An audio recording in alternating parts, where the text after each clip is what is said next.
The state is asking for revocation. Of course, the defense does not want revocation. She just wants. Welcome to Global News Desk. Please like this video, subscribe to our channel. 04, State of Texas versus Terrence Lee Scott. Can I have parties announced for the record for the state? Brittany Mitchell for the state. Defense? Melissa Christian for the defendant. Are you Terrence Lee Scott? No. Got to show you what's entitled Motion to Revoke Community Supervision and State's Motion to Supplement pending motion to revoke probation. Did you review those documents with your attorney? Did you understand them? Yes, ma'am. Are you the same Terrence Lee Scott who was placed on community supervision in 2016 CR 8204 for the offense of assault causing bodily injury, family violence enhanced on June 7, 2017 for a term of 4 years and extended for a total of 2 years and 4 months? Is that you? Yes, ma'am. State? On or about the 14th day of June 2023 in Bexar County, Texas, the defendant, Terrence Lee Scott, did then and there fail to submit to drug testing as directed by the court officer, supervision officer, and or a duly authorized agent of the court in violation of condition number 2. Excuse me. Do not speak behind the court reporter when we're on the record. All right. To that violation of condition number 2, how do you plead? True or not true? True. On or about the 27th day of April 2023 in Bexar County, Texas, the defendant, Terrence Lee Scott, did then and there fail to submit to drug testing as directed by the court officer, supervision officer, and or a duly authorized agent of the court in violation of condition number 2. How do you plead to that? True or not true? And Your Honor, at this time, we'll waive the remaining conditions. Any objection? No, Judge.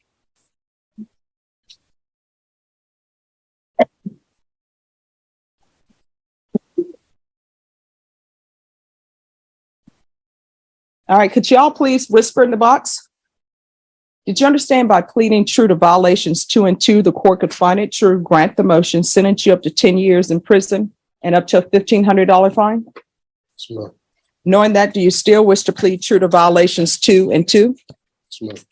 Court will find 2 and 2 true. Is there an agreement? No, Judge. All right. State, what are you requesting? Your Honor, we're requesting revocation of the full term. Defense, what are you requesting? Judge, Mr. Scott has been on probation since June of 2017. He did not get a violation report for the first 2 years he was on probation. Since that time, there have been different alters and amends to address different issues with Mr. Scott. He has been working as a foreman with Tradesmen International to provide support to 4 children. He's had 403 cumulative days in jail. Mr. Scott is not opposed to getting any kind of drug or alcohol treatment. The problem is reporting weekly or having to submit weekly to UAs. He loses his job, and so that's been a complete issue for him. We're asking for some leniency from the court, for some thinking outside the box, which this court likes to do, and to assist Mr. Scott or to terminate him because he expires tomorrow. And I realize they filed the MTR in time. I'm not making that argument. I'm just saying that he's basically been on 6 years probation for a 4-year term. Right. But here's the problem, Mr. Scott. The reason why you have the number of times you need to report is because you violated your probation. I don't add conditions just to add conditions. And you've been before me before June 13, 2019. There was a violation of condition number 1. And can you text off the record? Can you text her and let her know I see her in the waiting room and I'm gonna bring her in right after this? Oh, this one's different. Okay. All right. Is that Vaughn? All right. So the probation officer for this case is going to be zooming in shortly. But June 13, 2019, there was a violation of condition number 1. And I denied the motion and altered amend conditions. And then September 24th, that really wasn't a violation on your part. That was just a request to change your address. And then we ended up having a contested hearing scheduled. We came back in March. There was a violation of condition number 28. And that's when you were extended. And that's when you were told to enroll in the BIP course by March 9th. You either had a choice of doing the patch or either weekly UAs for 30 days and then random UAs thereafter. So you had a choice. You could have done the patch. I chose the patch and I was waiting. That's when I went to ISF after that. All right. And then That was last year. right. Then on October 25th, we had a violation of condition number 1. And the motion was denied. And that's when you went to ISF. And then we tried felony drug court.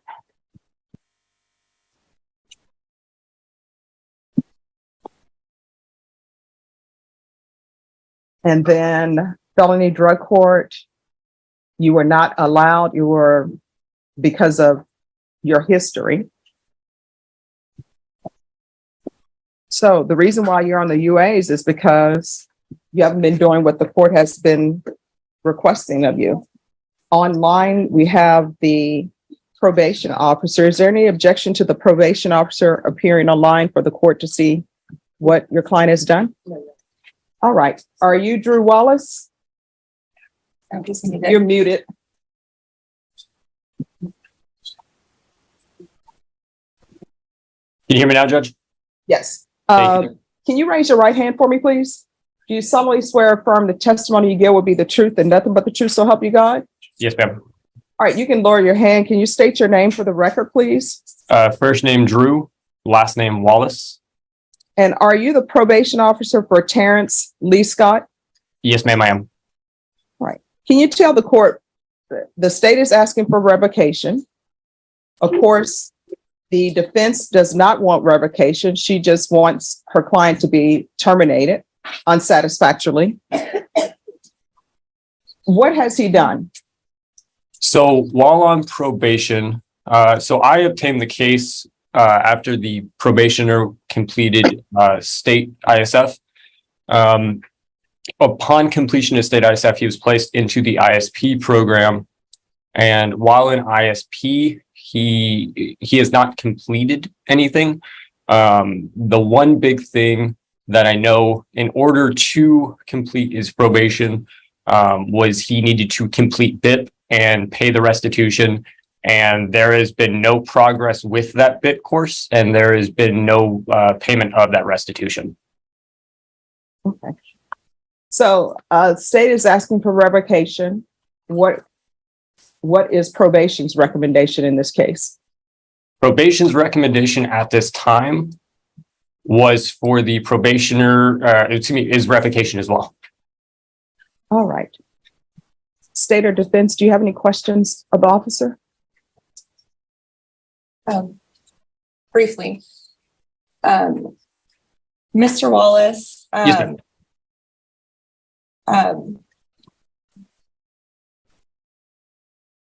So you came on after the local ISF? He completed state. Okay. On June 14th, 2023,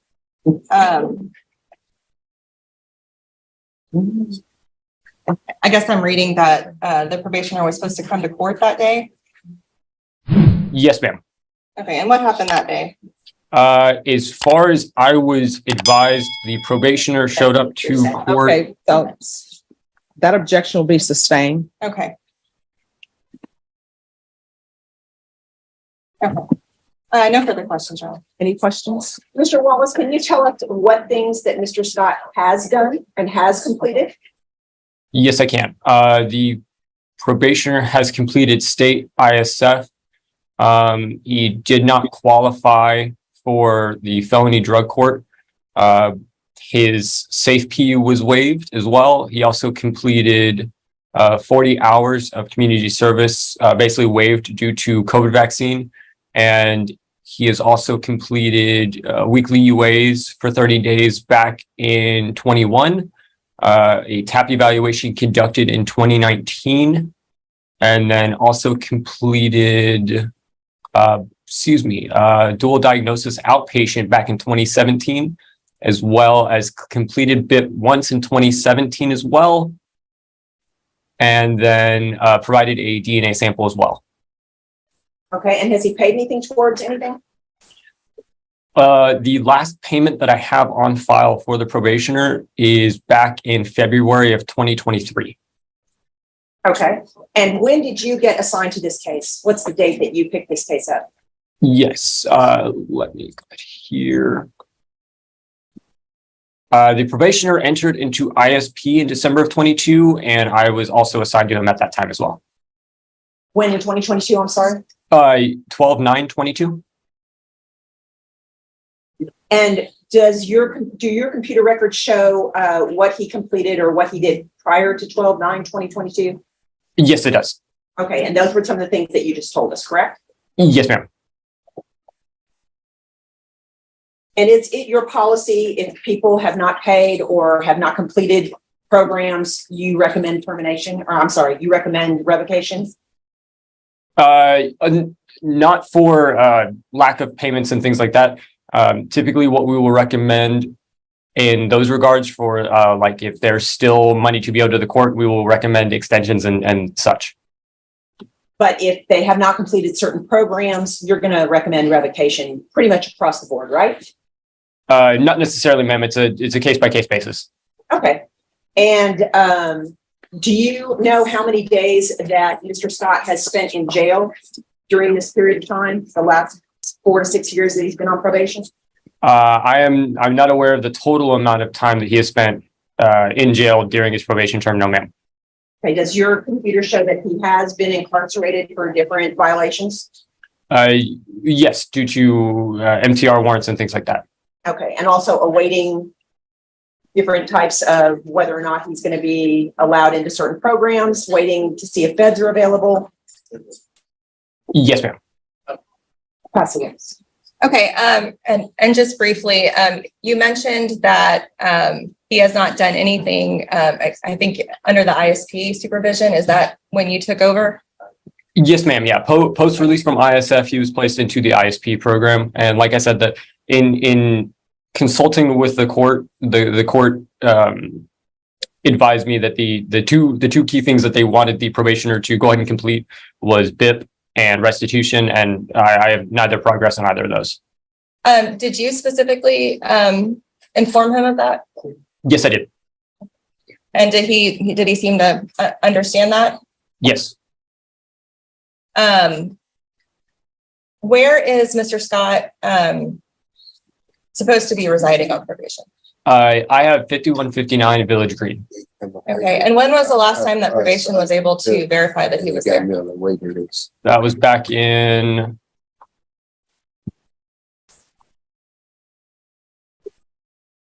May of 23. Have there been any concerns as far as if he's still at that residency?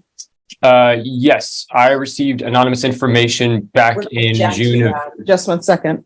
The objection will be sustained. I'm assuming it's to hearsay. Yes. Okay. All right. And, Sustained. and just yes or no, not what they said. Oh, yes. Okay. No further questions, John. All right. Mr. Wallace, did you receive some kind of paperwork from Mr. Scott that enabled him to get on the waiting list for VIP? Not to my recollection, no, ma'am. You aren't aware that actually contained within the MTR that the judge has before her, it says he was 9th on the waiting list? Is that for BIP or another Yeah, course? that's for VIP. You're not aware of that? He says he's 9th on the waiting list? Yep. Where, and you said that is on the court summary, madam? Yes. If you do not mind me asking, where do you see that on the court summary? I don't have it in front of me, sir. The judge has it. All right. Well, it's the court has read all of the documents. That's something you were not aware of, correct? That is correct. We'll pass. All right. Is there anything else for Mr. Scott? I'm sorry, Mr. Wallace. No, Your Honor. All right, thank you, Mr. Wallace, for zooming in. I appreciate it. Thank you very much, Madam. All right. All right, is there anything else before the court makes its decision? Judge, the only other thing that I'd like the court to know is, Mr. Scott's wife is here. Even though she's indicated in some of the violation reports, she thinks that he's a great dad. She likes him being All right, able and to what see is his- her name? You know what, Judge? I don't have it in front of me. I Is it apologize. Angelica Scott? Yes. All right, so when was the no contact order lifted on that? Because I ordered no contact. The harmful contact. No. I ordered no contact in my order. I believe Let me Judge, see when I believe it was amended to a no harm. All right, let me see where that was. I'm gonna have her come forward. But if that no contact order was changed, it was not from me, it was from another judge, but she can come forward. I honestly, I don't think she wants to come forward. To be Okay. honest, I'm just giving the court summary that he has been supportive of the 4 children that they have together. They've been together. for a Oh, long- she says she wants to come forward. Okay. So, all right, State, is there a police report involving her? Yes. All right, then you may not want to testify. It's fine. Well, no, because let me It's just not, tell you some issues. If there's a police report where you call the police on, Okay. well, let me just finish, okay? If there's a police report and his counsel will be able to tell you this, if there's a police report where you call the police on him for any type of family violence or anything of that nature, mhm, and if you want to come before this court and say, everything's been going great, he didn't do what I call the police for. I haven't seen the police report. I don't want to know what it says. I've never seen the state or the police pursue charges against someone who accuses somebody of family violence, and then they want to come to court and say that they didn't do it. I have yet to see somebody have charges brought against them. But that being the case, if that is what that says, then what will end up happening is I'll need to have an attorney appointed to you to let you know there is a potential maybe for criminal charges. yes, ma'am. So I'm assuming what you're going to come and tell me is that he's a great father. You want him in your life. You don't want him to go to prison. No, ma'am. Oh, you're going to be saying that you want him to go to prison? I want him to get help. Oh, okay. All right. He is a great father. Will she be sworn in now? No, because she's going to need an attorney to It's not a represent. police report. It's It's not a police report. It's an, I hadn't reviewed it. I just got sent it. It's an incident detail report. We're gonna All right. object. Could I see the report? Any objections to the court receipt, seeing what the report is about? So I'll know whether or not she needs an attorney. She is not the reporting person. Okay. So, and it's a welfare check. Right. Melissa.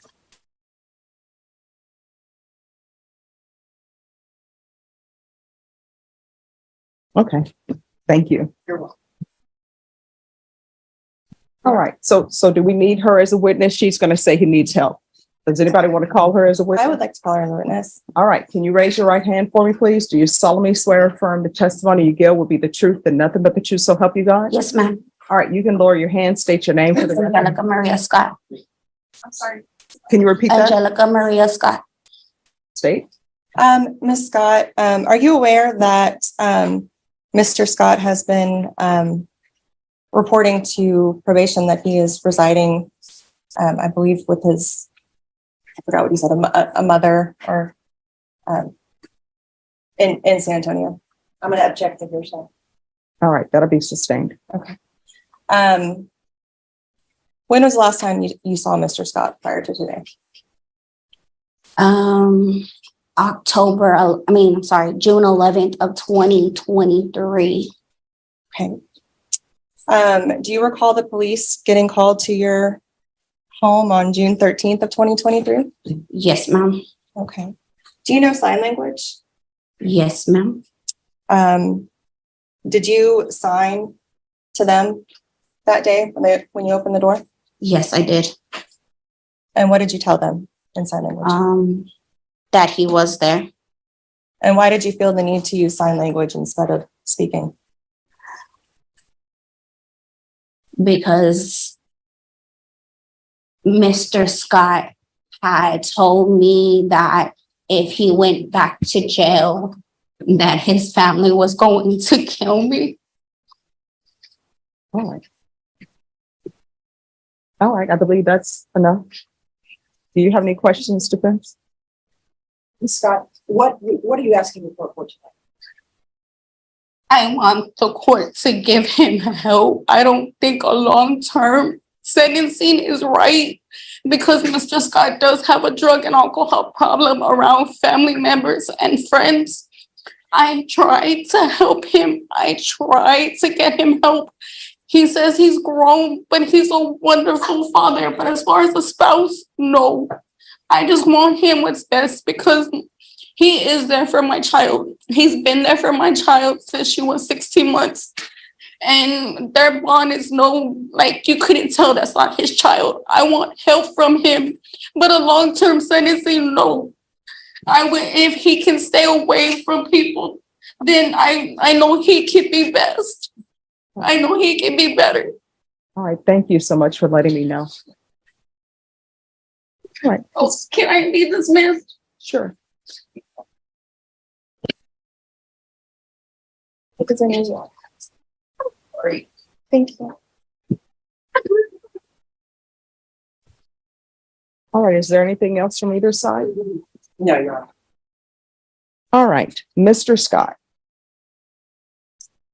I want you to know that I listen to testimony. I listen to everything that everyone says. I give people chances when they're on probation.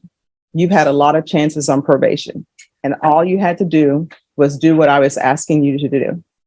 And this is, I think, 1, 2, 3. This is your 4th motion to revoke. And people will always come to me and you know what they say? Well, I can't go to prison because I'll lose my Welcome job. to Global News Desk. Today's courtroom case involves a former detention deputy who pleaded guilty to tampering with a government record after an investigation uncovered serious misconduct inside the jail. According to the prosecution, the deputy repeatedly tossed and harassed young cadets who were working under his supervision. Several people reportedly said they did not consent to being tossed, and some incidents allegedly happened in front of inmates. The prosecution argued that this behavior was not legitimate training or harmless workplace joking. It created fear, damaged the professional environment, and put the security of the jail at risk. The deputy admitted that what he had done was wrong and asked the judge for deferred adjudication. He explained that he had a newborn son, was supporting his family, and was preparing to get married. But Judge Boyd challenged his explanation. When he suggested that other people had also tossed him, the judge repeatedly asked him to identify those people. He could not provide clear names. Eventually, he admitted that he had heard stories about people being tossed and had simply gone along with it. That answer changed the tone of the hearing. The judge then asked him to imagine his own young son working at the jail someday and being treated the same way. The defendant admitted that he would be extremely unhappy with that situation. The judge told him that this was essentially what he had done to the other cadets. Global News Desk. The judge ultimately found him guilty and sentenced him to 1 year in the state jail facility, suspended and probated for 4 years. He also permanently surrendered his law enforcement license, was barred from certain types of employment, ordered to complete an anti-bullying course and parenting classes, and required to perform community service. The case became a powerful reminder that authority comes with responsibility. What may be dismissed as a joke or hazing can have serious